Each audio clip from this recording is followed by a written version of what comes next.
cette semaine, 9 mois de prison pour menace de mort au premier ministre. Plusieurs accidents de motoneige depuis la semaine dernière et les Lanaudois devront s'armer de patience aux urgences. Bonjour, ici Danny Bérubé. Bienvenue à vos actualités régionales.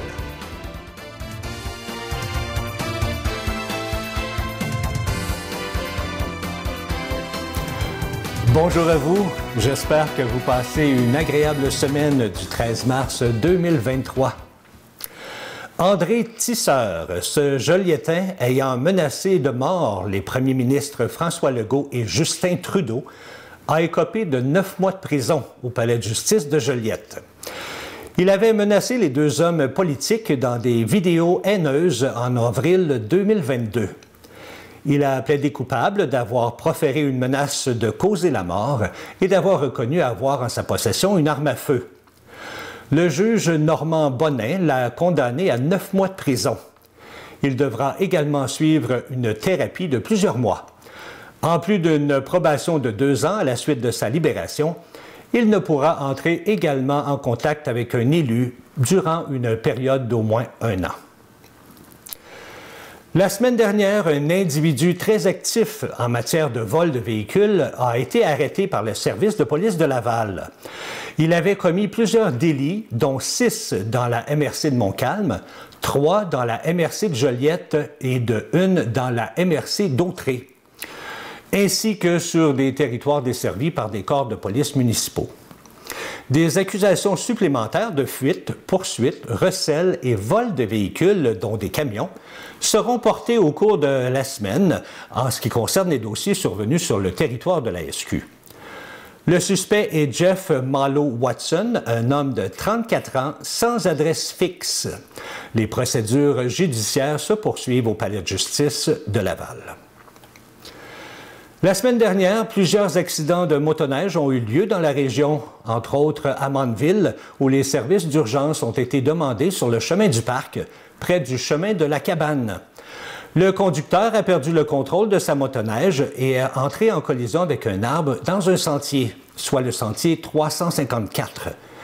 Il était inanimé après l'impact et des manœuvres de réanimation ont été effectuées. L'homme de 62 ans a été transporté dans un centre hospitalier dans un état critique, mais le décès du motoneigiste, originaire de la France, a été constaté au cours de l'après-midi. Autre accident, cette fois-ci du côté de Saint-Michel-des-Saints. Une collision est survenue au nord de la municipalité, près des lacs Mica et du Clair. La motoneige aurait heurté également un arbre, mais c'est le passager qui a été blessé gravement, a expliqué la sergente Héloïse Cossette, le porte-parole de la Sûreté du Québec. Ambulanciers, pompiers et policiers sont intervenus avec un traîneau d'évacuation. Le motoneigiste blessé, un homme dans la vingtaine, a été évacué et conduit au centre hospitalier. Il se trouvait dans un état critique au moment de son transport à l'hôpital. Selon une étude de la Fédération canadienne de l'entreprise indépendante, à moins d'un important changement concernant la régionalisation de l'immigration, le déficit annuel dans l'Anaudière pour combler les besoins de main-d'œuvre serait de 2100 immigrants. Ainsi, d'ici 2025, le déficit se creuserait à près de 11 000 travailleurs. La Fédération souligne que la régionalisation de l'immigration est un enjeu économique crucial et le gouvernement du Québec doit poursuivre sa priorisation pour aider les PME aux prises avec la pénurie de main-d'œuvre. Selon les estimations d'Emploi Québec, environ 1 poste vacant sur 5 doit être pourvu par un nouvel immigrant pour combler les besoins de main-d'œuvre au Québec au cours des prochaines années. L'étude fait également ressortir que pour les dirigeants de PME, la régionalisation de l'immigration est urgente, alors que 80% des dirigeants ciblaient cet enjeu comme étant une priorité pour assurer le développement économique des régions en octobre 2022. À l'exception de l'année 2020-2021, la durée médiane d'une visite à l'urgence au Québec est en augmentation depuis 4 ans, étant passée de 4h31 en 2018 à 5h11 l'an dernier. Cependant, les Lanaudois doivent user d'encore plus de patience puisque la durée de visite médiane est plus élevée encore, soit 6h49 minutes.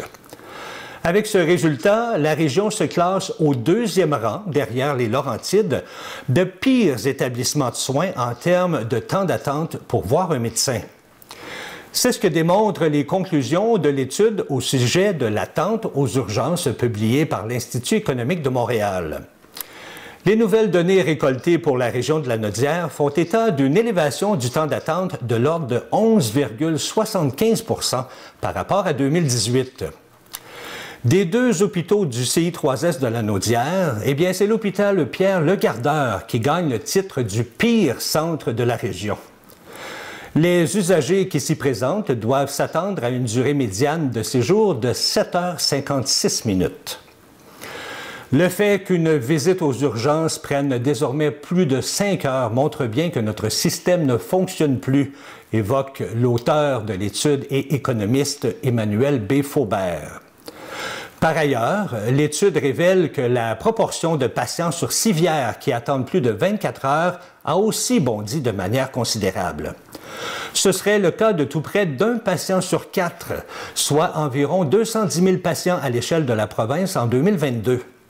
Il s'agit d'une augmentation de près de 50 %.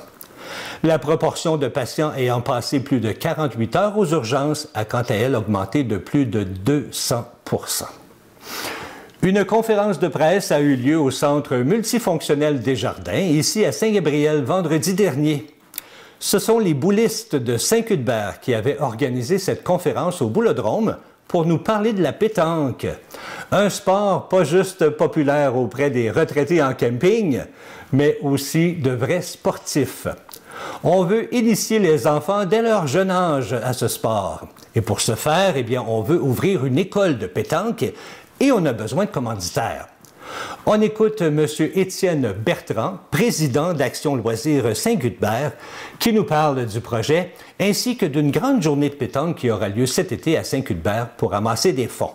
Aujourd'hui, nous sommes réunis dans ce magnifique boulodrome pour vous parler d'un sport méconnu, la pétanque. C'est un sport, au même titre que le hockey ou le soccer. Ce sport demande une grande discipline, 40 % de précision, 60 % de concentration. Les grands champions internationaux peuvent s'entraîner jusqu'à 10 heures par jour, et ce, 7 jours sur 7. Certains des meilleurs joueurs ont commencé à jouer à l'âge de 4 ans, et dès leur plus jeune âge ont participé à de grandes compétitions dans leur pays d'origine. Il y a environ 6 millions de licenciés à travers le monde. Des jeux provinciaux, nationaux, des Coupes du monde. Et dans les prochaines années, la pétanque deviendra assurément une discipline olympique. Nous sommes réunis ce matin pour vous faire part de notre objectif, soit la création d'une école de pétanque destinée pour les enfants. Nous souhaitons leur faire découvrir ce sport, ainsi développer leur habileté motrice, leur concentration, et également le respect envers leurs adversaires et leurs coéquipiers. Ainsi, les enfants pourront apprendre à maîtriser plusieurs techniques de jeu que M. Delincourt pourra vous expliquer plus en détail dans un moment. Cela permettra aux jeunes de devenir de futurs champions qui nous représenteront dans les compétitions nationales et internationales. Nous sommes ici aujourd'hui en conférence de presse pour c'est assez particulier, on veut ramasser des fonds. Alors, expliquez-moi en partant, là, pourquoi exactement on veut ramasser des fonds? Ah, c'est très simple. Nous allons créer une école de pétanque à Saint-Cuthbert, qui va être une des premières écoles de pétanque intégrées dans le scolaire. Et pour avoir une école de pétanque, ça demande beaucoup de fonds. Donc, aujourd'hui, on va faire pratiquer les jeunes pour leur montrer c'est quoi la pétanque sportive. Et je profite des médias pour aller chercher des commanditaires pour organiser un très gros tournoi le 27 août à Saint-Cuthbert, un tournoi provincial pour amorcer des fonds pour pouvoir créer l'école de pétanque parce que ça me demande beaucoup de matériel, de l'équipement, des professeurs qui enseignent la pétanque. Donc, notre but aujourd'hui, c'était présenter notre école, présenter c'est quoi la pétanque sportive, et afin d'amener les commanditaires à nous appuyer pour arriver à gérer ce beau projet qu'on vient juste de développer. Et effectivement, vous parlez d'une école de pétanque, mais c'est une école pour les jeunes, pour les enfants. Oui, c'est une école pour les jeunes, pour les enfants. Cette année, on fait jouer les enfants de 5e et 6e année. Mais dès l'année prochaine, on va commencer avec les enfants 3e année, 4e année, 5e année. Et j'ai déjà été approché par une école voisine de Saint-Cuthbert, l'école de Saint-Barthélemy, pour pouvoir organiser exactement la même chose. Et on rappelle cette journée de financement qui aura lieu cet été au mois d'août, si je me trompe. Au mois d'août, le 27 août, c'est un tournoi provincial qui va se dérouler à Saint-Cuthbert avec plein d'activités autour. La municipalité a eu la gentillesse de me léguer le parc municipal pour pouvoir faire cette activité. Durant l'événement, je me suis entretenu avec certains commanditaires et aussi un champion canadien de pétanque qui nous parle de cette journée du 27 août. On écoute. Je suis présentement en compagnie de M. Yvan Berthiaume et M. Gilles Pelletier, des Chevaliers de Colomb de Berthierville. Bonjour. Bonjour, ça va bien? Oui, ça va bien, merci beaucoup. Écoutez, j'ai entendu dire que vous avez été commanditaire pour justement le centre de loisirs Saint-Cuthbert. Oui, on a apporté une commandite pour l'achat de 40 chandails pour des jeunes qui vont étudier, apprendre à jouer de la pétanque. OK. Et la commandite, c'était de combien de dollars vous avez commandité? 500 500 pour l'achat de chandail qu'on peut même voir à l'instant avec les jeunes présentement? Ils se promènent avec le crest. OK. Fait qu'on est bien fiers de ça. C'est surtout que c'est pour la jeunesse, l'épanouissement. Puis ça va leur montrer dans la vie qu'il y a des sports qui sont intéressants. Et pourquoi vous avez décidé de vous impliquer comme ça, là? Parce que c'est important pour les Chevaliers de Colomb de s'impliquer dans la société, dans la famille, puis les enfants aussi. Parce qu'il ne faut pas oublier ces autres un jour qui vont être à notre place. Qui vont devenir peut-être Chevaliers de Colomb? C'est ça. Puis si on les occupe dans le bon sens, bien, c'est bien tant mieux. On a fait quelque chose de bien.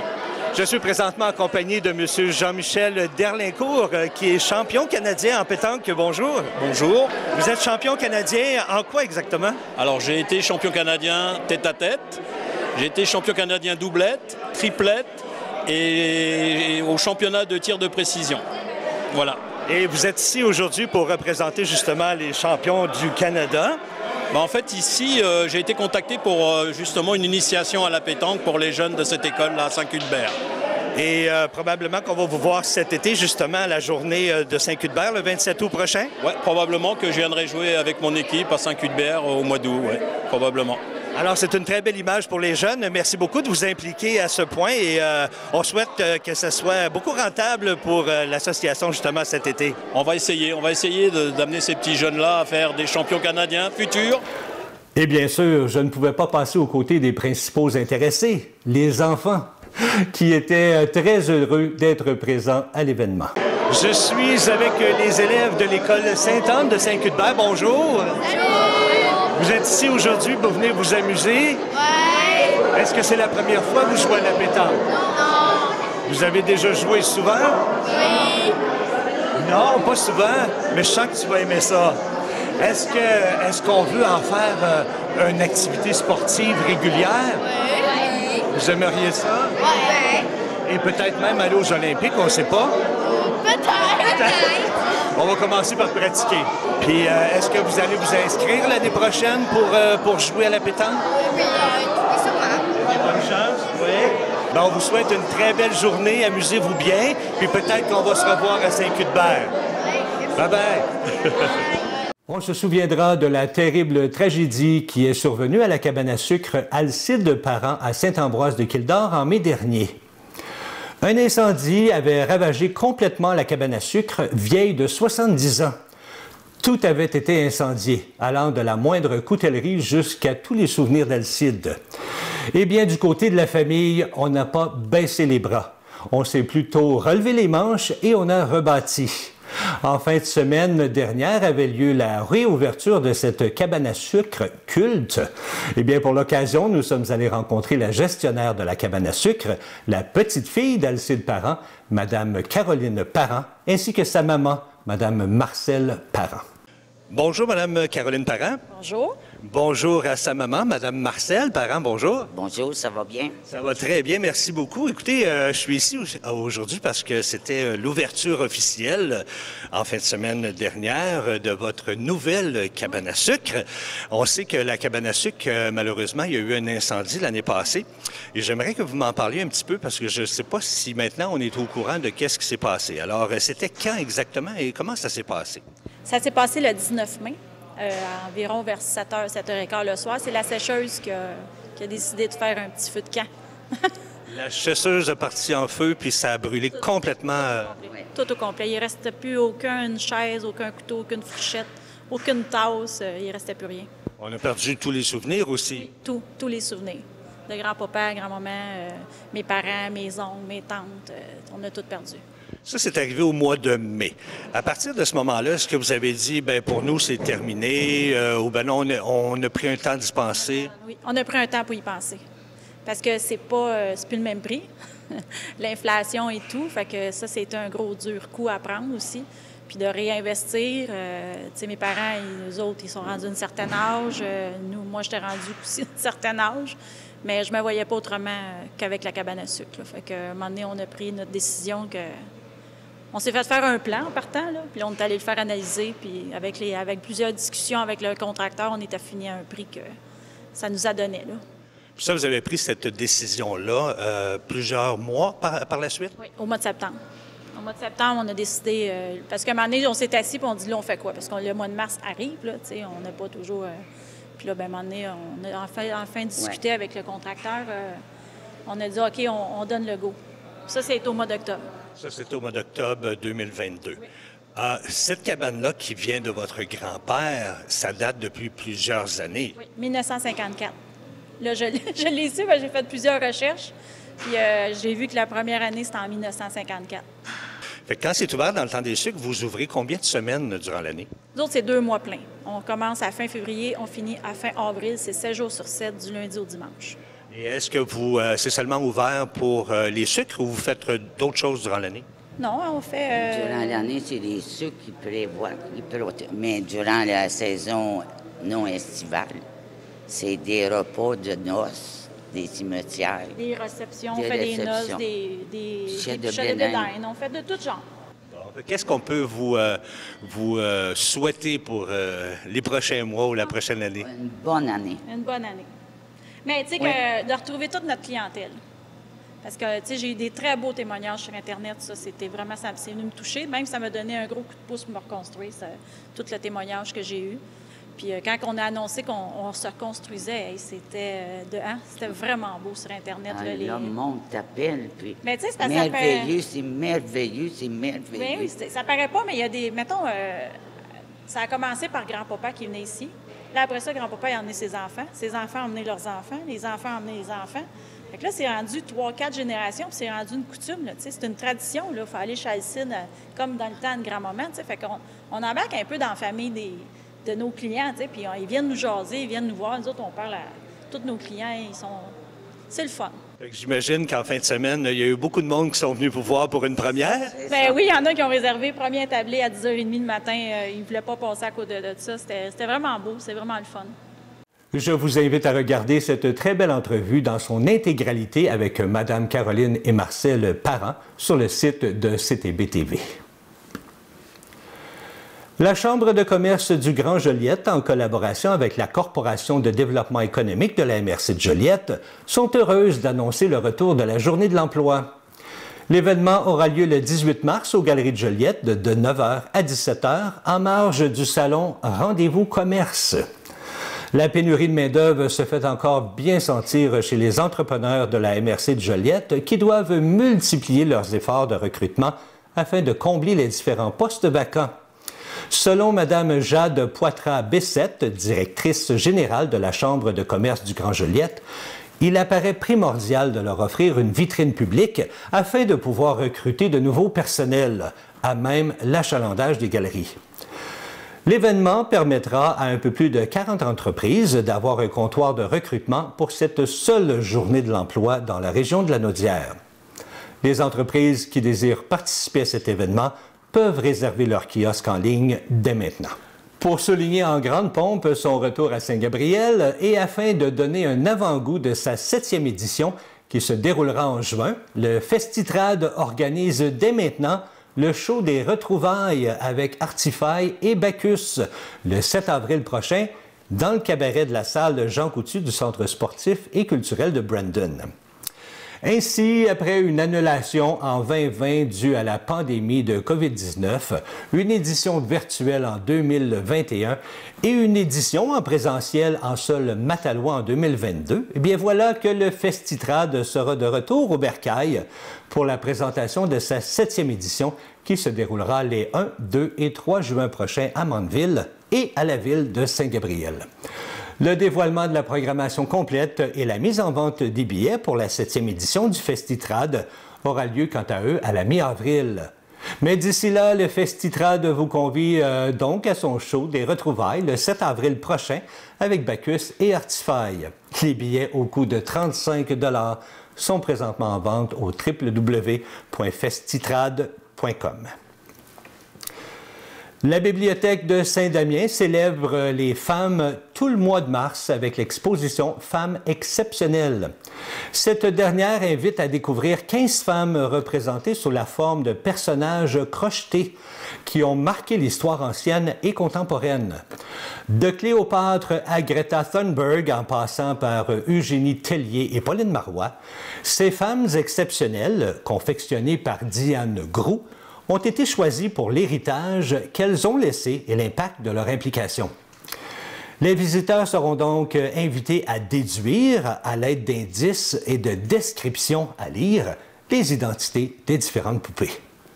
Un cercle du conte voit le jour dans la Naudière. En marge de la Journée mondiale du conte, le nouveau Cercle du conte de la Naudière organise sa première soirée le dimanche 19 mars prochain. Grâce à l'initiative de la conteuse Évelyne Ménard, de l'autrice Élise Lagacé et de Martin Jubinville, conseiller en développement des communautés, le Cercle vise à offrir un espace de partage et de rencontre dans notre belle région connue pour le dynamisme de sa scène trad et du conte. La première soirée du Cercle aura lieu au Café Coop Le Bal-Masquis, au 401 rue Masquinongé à Ville-Saint-Gabriel, dimanche le 19 mars prochain, à compter de 19h. Et ensuite, eh bien, ce sera tous les 3 dimanches du mois. Conteurs et conteuses de la scène professionnelle ou encore amateurs, bien, vous êtes les bienvenus, comme le veut la tradition d'accueil du Cercle des contes. Il y a bien sûr possible d'y assister sans avoir à raconter. Alors, tirez-vous une bûche.